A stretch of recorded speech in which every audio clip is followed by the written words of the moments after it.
Hello दोस्तों, आप सभी का स्वागत है। आज हम जो है क्लास 9 का चैप्टर नंबर 2 जिसका नाम है भारत का भौतिक स्वरूप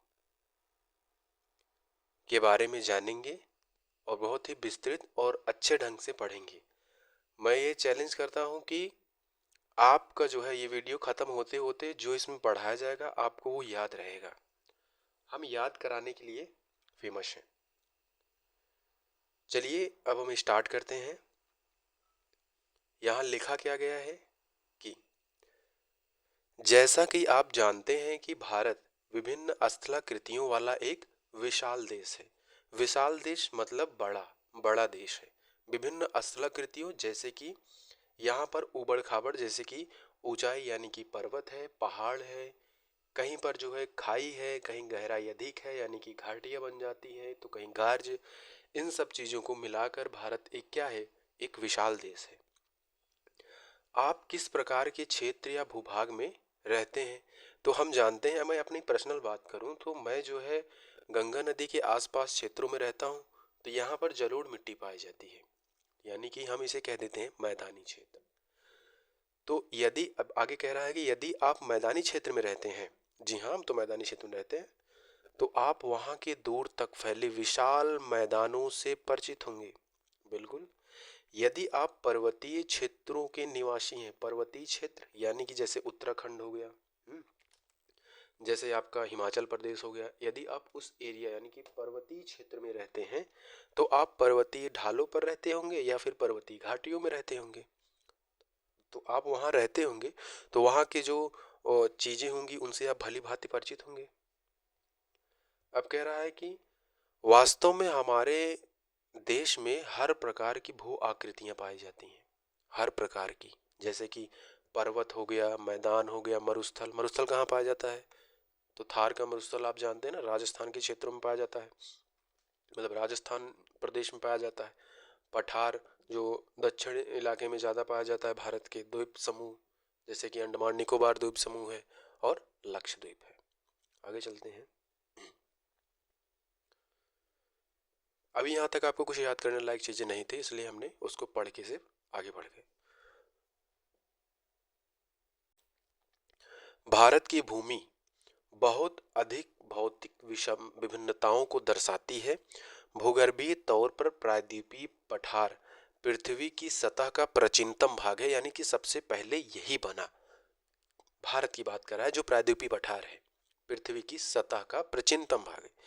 इसे भारत का एक बहुत ही स्थिर भाग माना जाता है।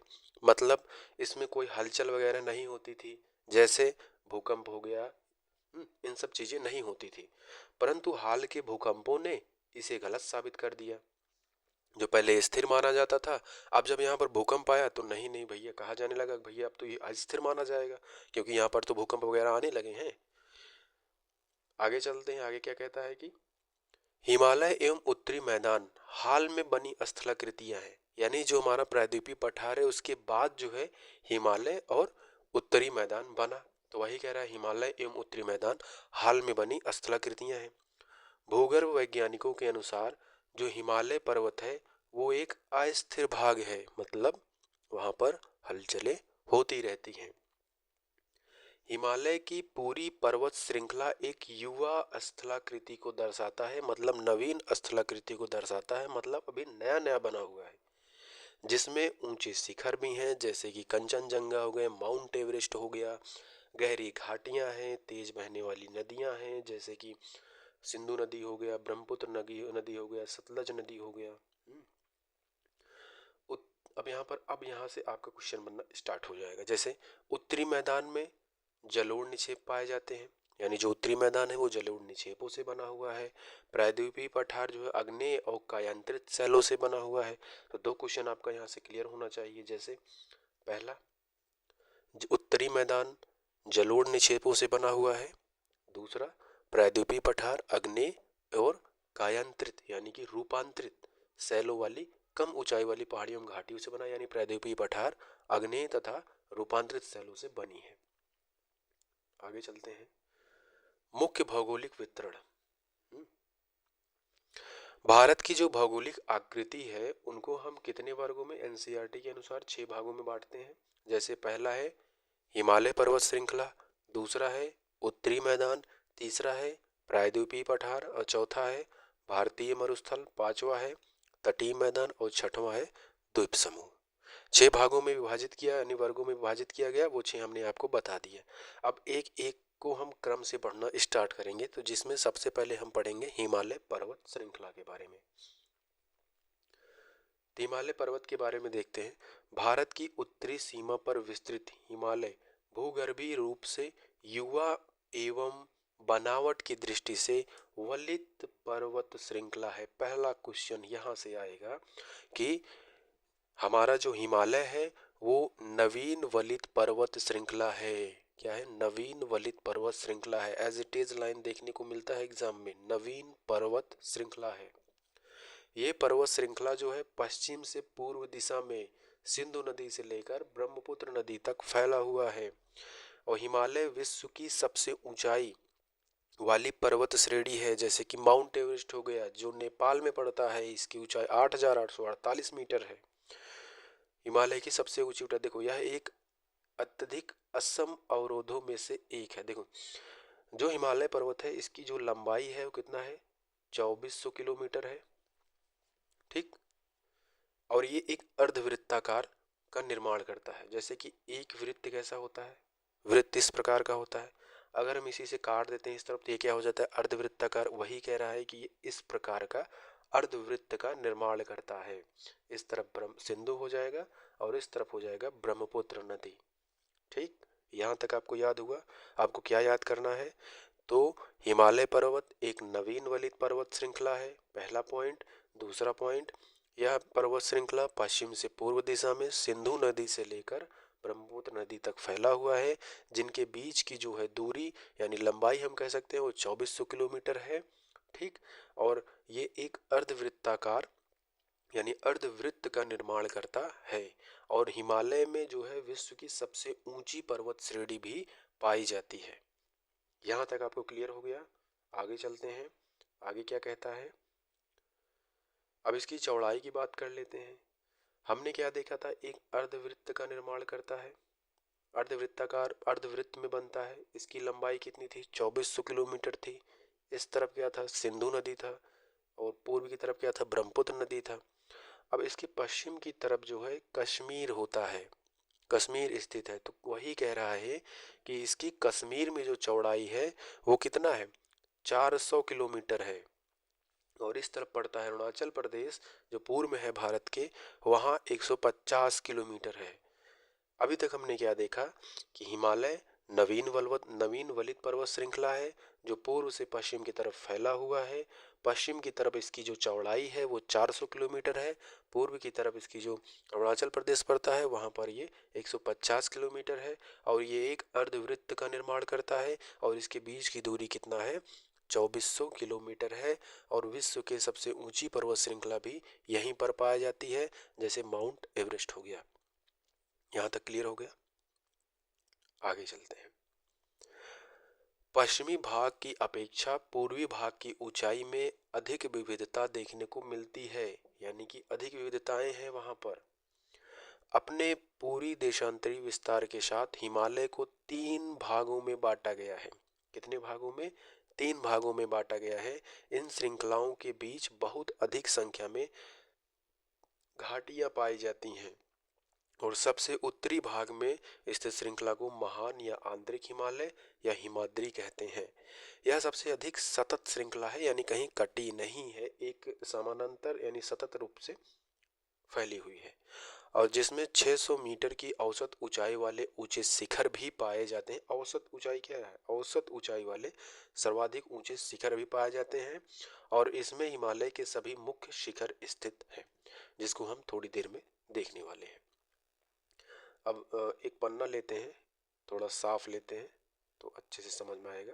जैसे ये पन्ना हमने बना लिया। ठीक। अब देखो हिमालय पर्वत हमने स्टार्ट किया। हमने कहा कि हिमालय जो है अर्धवृत्त का निर्माण करता है। ठीक, ये अर्धवृत्त है। इसके पूर्व में ब्रह्मपुत्र नदी है, इसके पश्चिम में क्या है? सिंधु नदी है। इनके बीच की जो दूरी है वो कितना है, 2400 किलोमीटर। तो इनके बीच की दूरी कितना है, 2400 किलोमीटर है।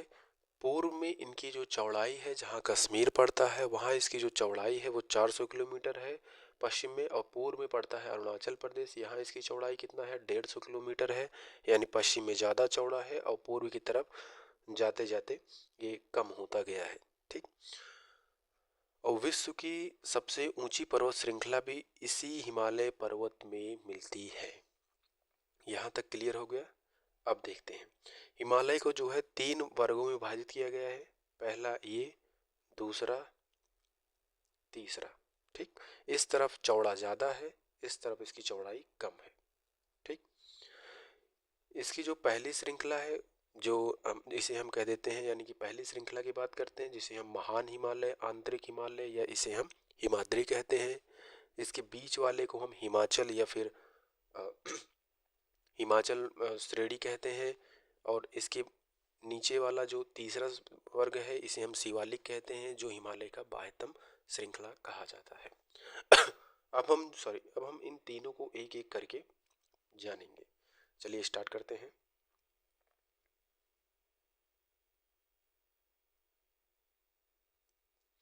हिमालय के कुछ ऊंचे शिखर हैं, जैसे सबसे पहला, इसको कैसे याद करना है। माउंट एवरेस्ट किस देश में है, नेपाल में है। कंचनजंगा नेपाल भारत में है। मकालू नेपाल में है। धौलागिरी नेपाल में है। सबसे ऊंची जो शिखर है वो है माउंट एवरेस्ट, उसके बाद कंचनजंगा, फिर मकालू, फिर धौलागिरी। ठीक। लेकिन माउंट एवरेस्ट जो है ये विश्व की सबसे ऊंचे शिखर है जो कि नेपाल में स्थित है। अगर पूछे कि भारत का सबसे ऊंचाई पर स्थित शिखर कौन सा है, मतलब सबसे ऊंचे शिखर कौन है भारत का, वो है कंचनजंगा। ठीक। और भी है, और देखते हैं। उसके बाद है नंगा पर्वत जो कि भारत में है। अन्नपूर्णा नेपाल में है। नंदा देवी भी भारत में है। कामेत भारत। नामचा बर्मा भारत। गुरु मानधाता नेपाल। इनको आपको रट लेना है, ये परीक्षा में बहुत ज़्यादा आते हैं। सबसे ज़्यादा यही पूछता है कि विश्व की सबसे ऊंची पर्वत शिखर कौन सा है, तो आप बोलेंगे माउंट एवरेस्ट, और अगर भारत की पूछे तो आप बोलेंगे कंचनजंगा। ठीक। महान हिमालय के वलय की प्रकृति असममित है। हिमालय के इस भाग के क्रोड जो होते हैं, यानी अंतर वाला जो भाग है, यानी किससे बना हुआ है, तो ये ग्रेनाइट से बना हुआ है। तो हिमालय के इस भाग का जो क्रोड होता है वो ग्रेनाइट से बना होता है, और यह श्रृंखला हमेशा बर्फ से ढकी हो रहती है, और इससे बहुत सी हिमानियों का प्रवाह होता है। हिमानियों यानी कि बर्फ की नदियाँ, इनको जो है प्रवाह होता है। तो अभी तक हमने क्या देखा, महान हिमालय। अब दूसरी श्रृंखला का क्या नाम है, हिमाद्री के दक्षिण में स्थित श्रृंखला सबसे अधिक कहाँ पर है, असम में है, और इसका नाम है हिमाचल हिमालय या फिर निम्न हिमालय के नाम से जानी जाती है। पहला था महान हिमालय, हिमाद्री हिमालय, आंतरिक हिमालय। दूसरा हिमाचल हिमालय, निम्न हिमालय। ठीक। इन श्रृंखलाओं का निर्माण मुख्यतः संपीड़ित और परिवर्तित शैलों से हुआ है। यानी संपीड़ित मतलब कि इस तरफ से और इस तरफ से, दोनों तरफ की चीज़ें इस तरफ गई, ये भी इस तरफ गई, दोनों तरफ जब प्रेशर लगा दोनों पास में आए और पास में आए, जैसे जैसे ये पास में आते गए तो बीच के जो मलबा था वो ऊपर उठता गया। वो क्या हो गया, वो ऊपर उठता गया, जिससे कहते हैं संपीड़ित हो गया। संपीड़न से जो है इस पर्वत श्रृंखला का निर्माण हुआ। आगे चलते हैं, आगे देखते हैं क्या लिखा हुआ है। इनकी जो ऊंचाई है वो 3700 मीटर से 4500 मीटर के बीच है। इनकी औसत चौड़ाई 50 किलोमीटर है। यहाँ से अब हम पिछले वालों का कंपैरिजन करेंगे, जो पहले जिसे महान हिमालय, आंतरिक हिमालय या हिमाद्री हिमालय कहते हैं, उनसे कंपेयर करते हैं। तो उसकी जो ऊंचाई थी वो कितना था, लगभग औसत जो है 6000 किलोमीटर था, लेकिन वो 6000 मीटर था, लेकिन इसकी ऊंचाई कितनी है, 3700 मीटर से 4500 मीटर। उसकी पश्चिम में चौड़ाई 400 किलोमीटर थी, पूर्व में 150 थी, लेकिन इसकी औसत चौड़ाई सिर्फ कितना है, 50 किलोमीटर है। ठीक। अब इसी में हिमाचल हिमालय या निम्न हिमालय के नाम से जो दूसरी श्रृंखला जानी जाती है, उसमें सबसे बड़ी जो श्रृंखला है उसका नाम है पीर पंजाल। ये मोस्ट इम्पॉर्टेंट, परीक्षा में की दृष्टि से बहुत ज़्यादा इम्पोर्टेंट है। ये पूछता है कि पीर पंजाल श्रेणी, पीर पंजाल श्रृंखला किस श्रेणी में स्थित है। ठीक, तो आपका ऑप्शन में लिखा रहेगा हिमाचल हिमालय या निम्न हिमालय में स्थित होती है।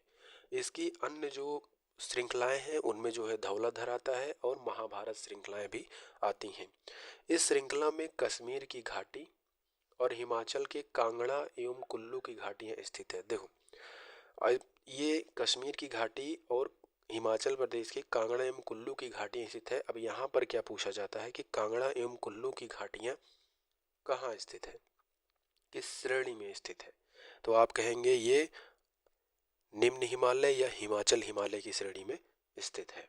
फिर ये पूछेगा कांगड़ा एवं कुल्लू घाटियां कहाँ स्थित है, तो आप कहेंगे ये हिमाचल प्रदेश में स्थित है। अब यहाँ पर कई पहाड़ी क्षेत्र पाए जाते हैं और पहाड़ी क्षेत्रों पे लोग रहते हैं, तो पहाड़ी क्षेत्रों में जो नगर बसाए गए हैं उन्हीं को हम कह देते हैं पहाड़ी नगर। तो इस क्षेत्र को पहाड़ी नगर के नाम से जाना जाता है। ठीक, इसमें सबसे ज़्यादा इम्पोर्टेंट आपको क्या समझने लायक है? तो सबसे पहला ये समझने लायक है कि हिमाद्री के दक्षिण में ये स्थित है, पहला पॉइंट। दूसरा पॉइंट, इसे जो है हिमालय, हिमाचल या निम्न हिमालय के नाम से जाना जाता है। तीसरा, यह जो है संपीड़ित और परिवर्तित शैलों से इसका निर्माण हुआ है। इसकी चौड़ाई जो है वो 3700 से 4500 मीटर की ऊंचाई है इसकी ऊंचाई, और इसकी चौड़ाई पांचवा देखते हैं तो इसकी चौड़ाई है 50 किलोमीटर है। और इसकी सबसे महत्वपूर्ण श्रृंखला की बात करेंगे तो वो पीर पंजाल की श्रृंखला है, जो सबसे लंबी श्रृंखला भी है इस पर्वत श्रृंखला का। और इसी श्रृंखला में जो है धौलाधर और महाभारत भी श्रृंखलाएं पाई जाती हैं। ठीक, कश्मीर की घाटी और हिमाचल प्रदेश के कांगड़ा एवं कुल्लू की घाटियां भी हिमाचल या निम्न हिमालय में पाई जाती हैं। और इस जो क्षेत्र होता है इन्हें हम पहाड़ी नगरों के नाम से भी जानते हैं। अब आगे चलते हैं हिमालय की सबसे बाहरी श्रृंखला को जो तीसरा वर्गीकरण था, तो हिमालय के सबसे बाहरी श्रृंखला को शिवालिक कहा जाता है। इसके पहले की जो जो श्रेणी थी जिसका नाम था निम्न हिमालय या हिमाचल हिमालय, उसकी जो चौड़ाई थी वो 50 किलोमीटर थी, लेकिन इसकी चौड़ाई जो है 10 से 50 किलोमीटर है। इसकी जो ऊंचाई है वो 900 से 1100 मीटर के बीच है, जबकि इसके पहले वाले की जो ऊंचाई थी वो कितना थी, 3500 से लेकर 4500 किलोमीटर तक, मीटर तक था, सॉरी किलोमीटर नहीं मीटर तक था, 3700 से 4500 मीटर तक था। ठीक, ये श्रृंखलाएं उत्तर में मुख्य हिमालय यानी महान हिमालय की जो श्रृंखला है वहां से जो नदियां आती हैं उनसे कई मलबे आते हैं, अवसाद आते हैं। उन अवसादों से इस श्रृंखला का जो है कहीं कहीं जो है बीच बीच में कट छट गई हैं। ठीक, कटी छटी हैं। तो वही कह रहा है कि ये श्रृंखलाएं उत्तर में स्थित मुख्य हिमालय की श्रृंखलाओं से नदियों द्वारा लाई गई असंपीड़ित अवसादों से बनी है। ये घाटियां बजरी तथा जलोढ़ की मोटी परत से ढकी हुई हैं। निम्न हिमालय तथा शिवालिक हिमालय के बीच में जो लंबवत घाटी बनती है, लंबवत यानी कि इस प्रकार की जो घाटी बनती है उसे हम कहते हैं दून। दून में जैसे कुछ प्रसिद्ध दून, जैसे देहरादून हो गया, कोटली दून हो गया, पाटली दून हो गया, देहरादून हो गया और पाटली दून हो गया। ठीक, ठीक, इसको समझने का पूर्ण प्रयास करते हैं। हिमालय, अब यहाँ पर क्या क्वेश्चन पूछेगा? पहला, हिमालय की सबसे बाहरी श्रृंखला का नाम बताइए। शिवालिक। हिमालय शिवालिक की चौड़ाई कितनी है? 10 से 50 किलोमीटर। इसकी ऊंचाई कितनी है? 900 से 1100 मीटर के बीच। यह श्रृंखला उत्तर में नदियों के द्वारा लाई गए अवसादों से बनी है कि निक्षेपों से बनी है? तो ये आप बोलेंगे कि अवसादों से बनी है और वहां से जो लाई गई निक्षेप उनसे बना हुआ है।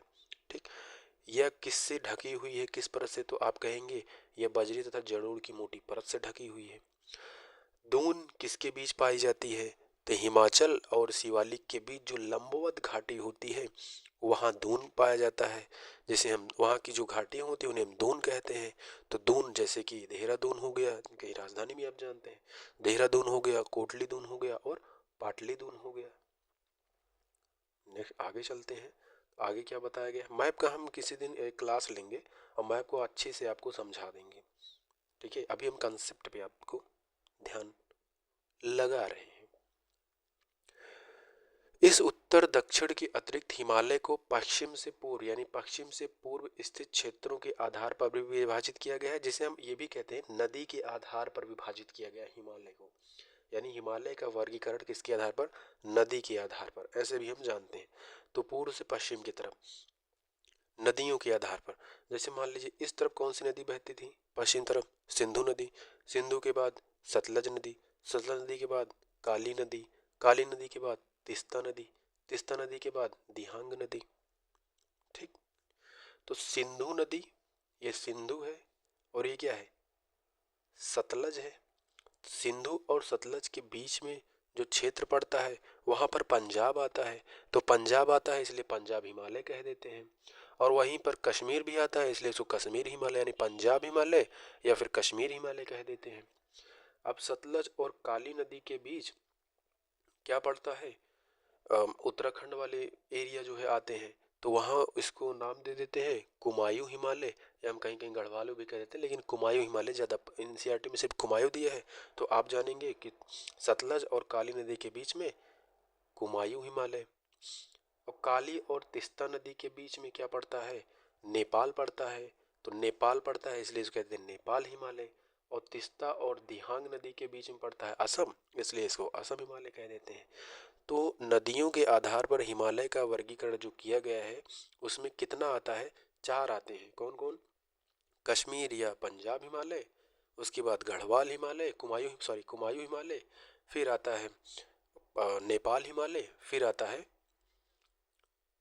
असम हिमालय। ठीक, अब यही लिखा हुआ है, यही हम आपको पढ़ के समझा देते हैं। हमने आपको समझा दिया, आप पढ़ लीजिए। देखिए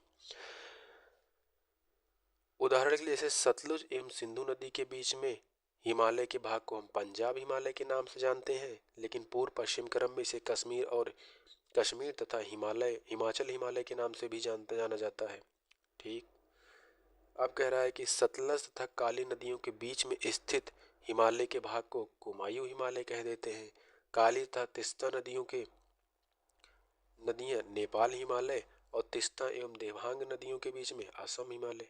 ठीक, वही कह रहा है कि सिंधु और सतलज के बीच में पंजाब हिमालय या फिर हम कह सकते हैं कश्मीर हिमालय, सतलज और काली नदी के बीच में हम कुमायूं हिमालय, और काली नदी और तीस्ता नदी के बीच में नेपाल हिमालय, और सतलज और तीस्ता नदी और दिहांग नदी के बीच में असम हिमालय।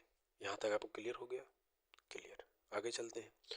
ब्रह्मपुत्र हिमालय की सबसे पूर्वी सीमा बनाती है। हमने क्या देखा था, इसकी पश्चिमी सीमा सिंधु नदी और पूर्वी सीमा ब्रह्मपुत्र नदी। अब ब्रह्मपुत्र नदी पर जो नदियां आती हैं वो एक तीव्र महाखंड का निर्माण करती हैं, गहरे खड्डे का निर्माण करती हैं, जिसे जियोग्राफी में हम गार्ज कहते हैं।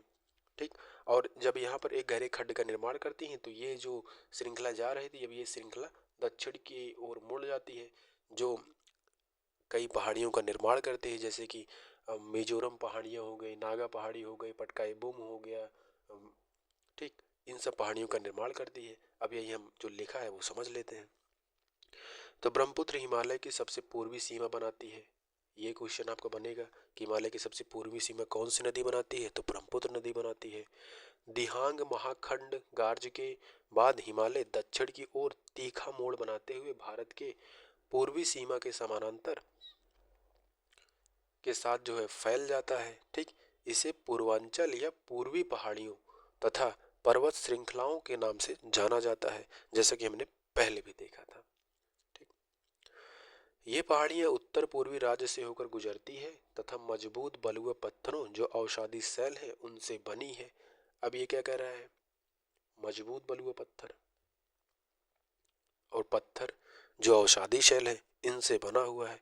ये घने जंगलों से ढकी है तथा अधिकतर समानांतर श्रृंखलाओं एवं घाटियों के रूप में फैली है। पूर्वांचल में देखो पटकाई बूम, नागा पहाड़ी, मीजो पहाड़ी, मणिपुर पहाड़ियाँ शामिल हैं। तो आपको इसमें यही ध्यान देना है, यहाँ पर क्या लिखा है कि ब्रह्मपुत्र हिमालय की सबसे पूर्वी सीमा बनाती है और पूर्वी पर ही जो है एक महाखंड का निर्माण करती है, और यहाँ से जो पर्वत श्रृंखलाएं थी वो दक्षिण की ओर मुड़ जाती हैं। ये देखो दक्षिण की तरफ मुड़ जाती हैं, तो जो कई सारी पहाड़ियों का निर्माण करती है, जैसे पटकाई बूम, नागा पहाड़ी, मीजो पहाड़ी, इन सब का निर्माण करती है। ठीक, यहाँ पर जो है बहुत ज़्यादा सघन वन पाए जाते हैं, इसलिए वनों यानी कि वनों से ढकी हुई हैं। ठीक, यही इसमें बताया गया है। तो ये पर्वत श्रृंखला यानी कि हिमालय पर्वत का इस एनसीईआरटी में जो दिया है वो सिर्फ इतना ही दिया है, एनसीईआरटी क्लास 9th में, जो कि हम आगे क्लास 11th में और देखेंगे। वहाँ पर और विस्तृत दिया गया है। क्लास 9th लेवल तक आप पहले इतना समझिए, ठीक। तो हिमालय पर्वत श्रृंखला आपका खत्म हो चुका है। अब हम प्रवेश करेंगे उत्तरी मैदान, ठीक। तो जैसे जैसे आपको जैसे वीडियो कैसी लग रही है आप कमेंट करके बताइए कि आपको वीडियो कैसी लग रही है, या हम किस प्रकार से आपको समझाने का प्रयास करें। ये आप बताएंगे तभी हम आपको समझा पाएंगे और अच्छे से, ठीक है। तो आप कमेंट करते रहिए और चैनल को सब्सक्राइब करिए ताकि नेक्स्ट वीडियो का नोटिफिकेशन आप तक पहुंचे और आपकी पढ़ाई में कोई बाधा या रुकावट ना हो, लगातार एकांतर क्रम से आपका चलता रहे। तो चलिए हम आगे देखते हैं उत्तरी मैदान। उत्तरी मैदान जो है तीन प्रमुख नदी प्रणालियों, इन्हीं जो तीन प्रमुख नदी प्रणाली हैं इन्हीं से बना है। उत्तरी मैदान जो है तीन प्रमुख नदी प्रणालियों से बना है। जैसे पहला आता है सिंधु नदी, दूसरा गंगा और तीसरा आता है ब्रह्मपुत्र। ब्रह्मपुत्र और इन ये तीनों मुख्य रूप से नहीं आती, गंगा तो मुख्य रूप से आती है लेकिन ये तीनों मुख्य रूप से नहीं आती, इनकी सहायक नदियों से आती है। सिंधु की सहायक नदियों से भी आती है, ठीक। वही कह रहा है कि उत्तरी मैदान तीन प्रमुख नदी प्रणालियों से बना है, जैसे कि सिंधु, गंगा और ब्रह्मपुत्र, इनकी सहायक नदियों से बना है। यह मैदान जलोढ़ मृदा से बना है, क्योंकि उत्तरी मैदान हमने आपको बताया था सॉरी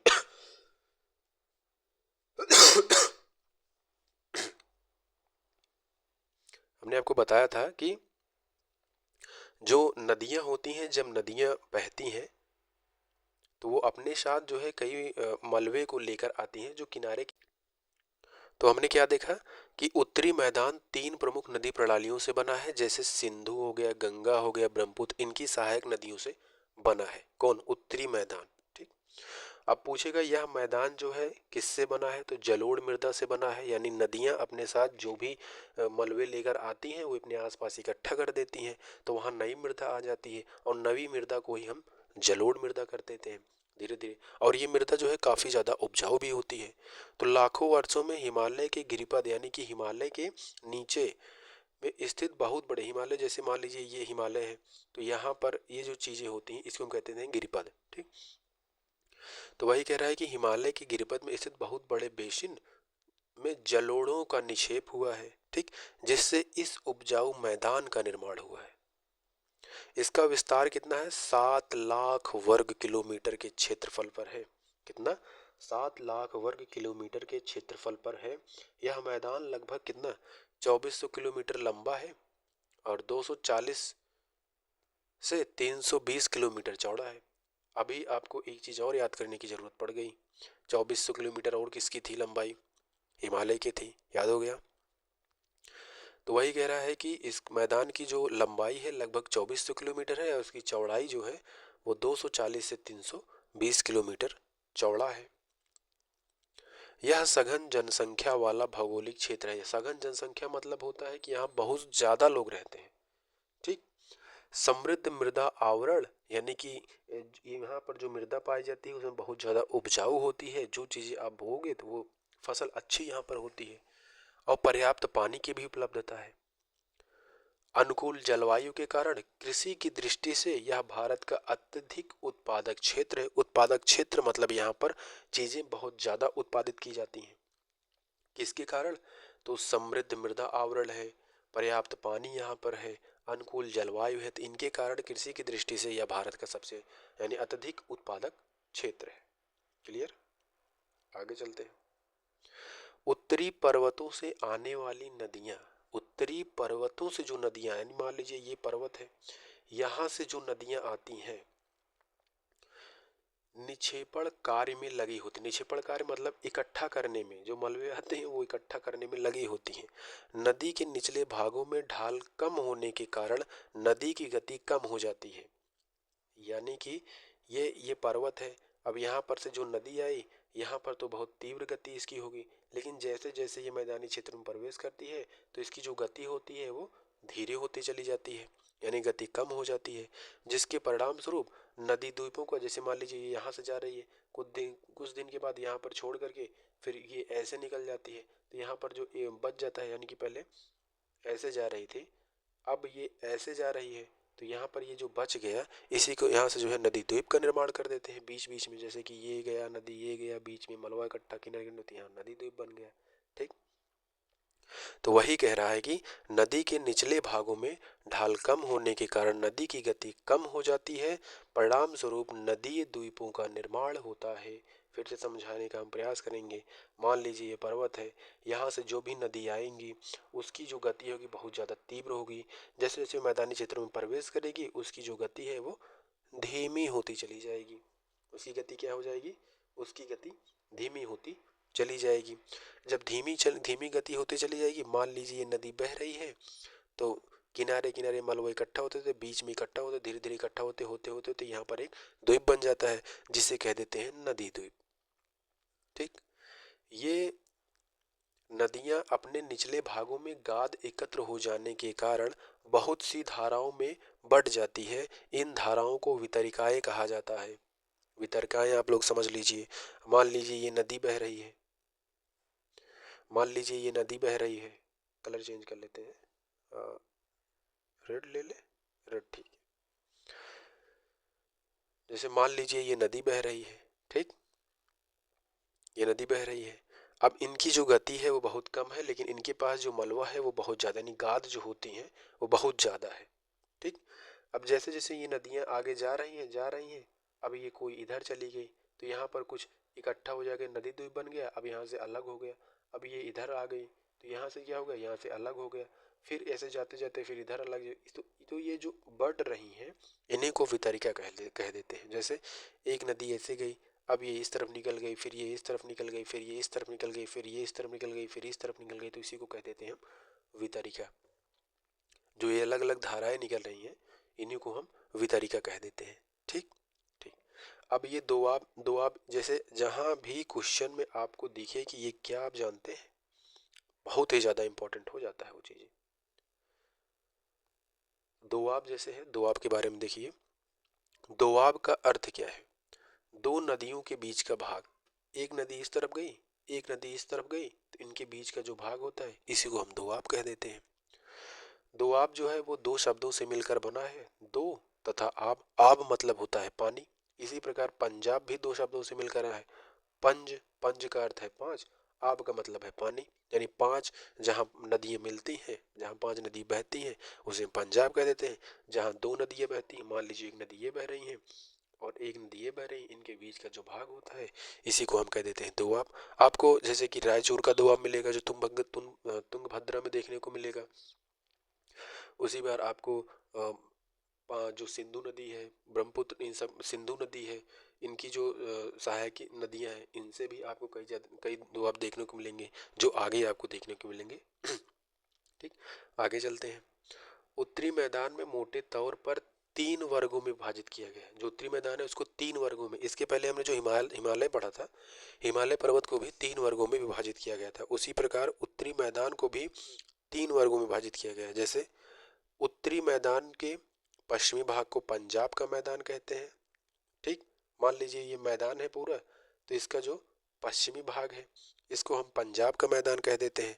सिंधु तथा उसकी सहायक नदियों द्वारा यहाँ पर बनाए गए इस मैदान का भाग पाकिस्तान में स्थित है। ये भारत में भी है और पाकिस्तान में भी है। ठीक, तो वही कह रहा है कि सिंधु तथा, यानी कि उत्तरी मैदान के पश्चिमी भाग को पंजाब का मैदान कहा जाता है। सिंधु तथा इसकी सहायक नदियों द्वारा बनाए गए इस मैदान का बहुत बड़ा भाग जो है पाकिस्तान में है। ठीक, सिंधु तथा इसकी सहायक नदियां झेलम, चिनाब, रावी, ब्यास, सतलज हिमालय से निकलती हैं। मैदान के इस भाग में दोआब की संख्या बहुत अधिक है। मैदान के इस भाग में जो है जो दोआब होते हैं उसकी संख्या क्या है, बहुत ही अधिक है। जैसे तो इसको एक बार पढ़ देते हैं, आपको समझ में आ जाएगा। जैसे देखो, उत्तरी मैदान को मोटे तौर पर तीन वर्गों में विभाजित किया गया है। उत्तरी मैदान के पश्चिमी भाग को पंजाब का मैदान कहते हैं। ठीक, लेकिन हिमालय में हमने पढ़ा था इसको पंजाब हिमालय कह देते हैं। मैदान में आ गए तो पश्चिमी भाग को हम कहते थे पंजाब का मैदान। सिंधु तथा इसकी सहायक नदियों द्वारा बनाए गए हैं ये मैदान, इसलिए इसको, और इसका सबसे ज़्यादा भाग जो है वो पाकिस्तान में है।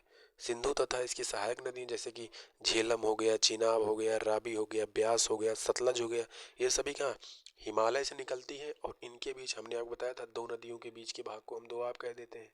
ठीक।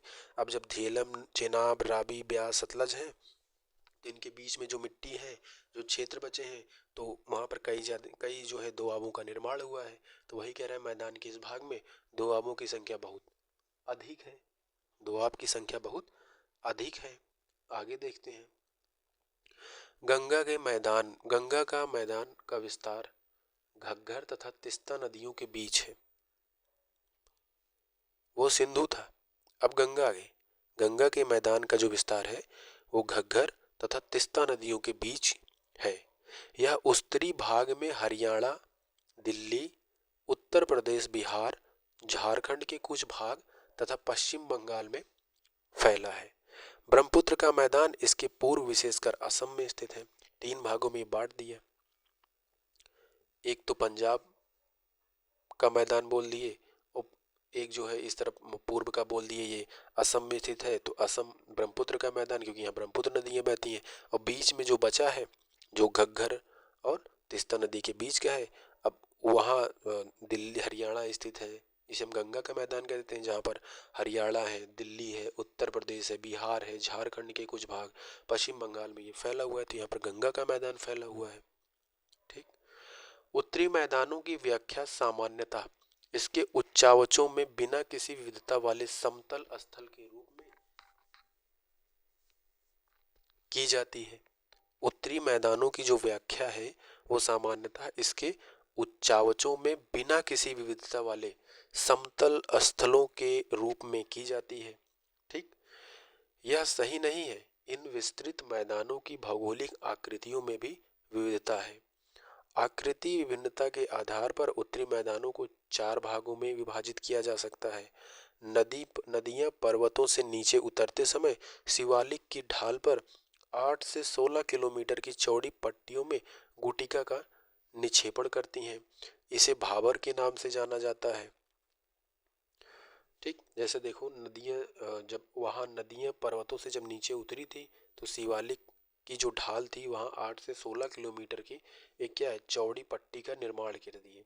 ये मान लीजिए ये शिवालिक थी, तो इसके नीचे जो है चौड़ी पट्टी का निर्माण कर दिया। कितना? 8 से 16 किलोमीटर। भाबर मतलब यहाँ पर बड़े बड़े जो है पत्थर लाकर इकट्ठा कर दी, तो भाबर हो गया। सभी सरिताएं इस भाबर पट्टी में विलुप्त हो जाती। अब जो नदियां यहाँ पर आई थी, यहाँ बड़े बड़े पत्थर इकट्ठा हो गए थे, तो ये जो नदियां आई थी वो नदियां इन्हीं में विलुप्त हो गई। इसी में क्या हो गई, जो नदियां आई इसी भाबर वाले क्षेत्र में आकर विलुप्त हो गई। ठीक। अब क्या कह रहा है, इस पट्टी के दक्षिण में ये सरिताएं नदियां पुनः निकल गई। यानी कि भाबर क्षेत्र के जो दक्षिण में है, जैसे समझिए ये आप ये भाबर क्षेत्र है। अब यहाँ पर नदियां क्या हो गई थी, विलुप्त हो गई थी। नदियां यहाँ पर क्या हो गई थी, विलुप्त हो गई थी। तो जब नदियां यहाँ पर विलुप्त हो गई थी, विलुप्त होने के बाद जो ये नदियां हैं वो आगे भी तो कहीं निकलेंगी कि नहीं निकलेंगी। अब नदियां जहाँ पर निकली वहाँ यहाँ मान लीजिए नदियां निकली, क्योंकि ये 8 से 16 किलोमीटर चौड़ी थी पट्टी। अब उसके नीचे जब नदियां निकली, जब नदियां यहाँ पर पुनः निकलती हैं तो यहाँ पर बहुत ज़्यादा नमी और दलदली क्षेत्र का निर्माण कर देती हैं, और इसी क्षेत्र को हम तराई कह देते हैं। इसी क्षेत्र को हम क्या कह देते हैं, तराई कह देते हैं। यह वन्य प्राणियों से भरा घने जंगल का क्षेत्र था। बंटवारे के बाद पाकिस्तान से आए शरणार्थी को कृषि योग्य भूमि उपलब्ध कराने के लिए इस जंगल को काटा गया जा चुका है। इस क्षेत्र में दुधवा राष्ट्रीय पार्क की स्थिति ज्ञात कीजिए। यानी कि इसी क्षेत्र में दुधवा राष्ट्रीय नेशनल पार्क भी है। आप मैप में हम जब पार्क पढ़ाएंगे आपको तो पार्क में इसको अच्छे से समझा देंगे।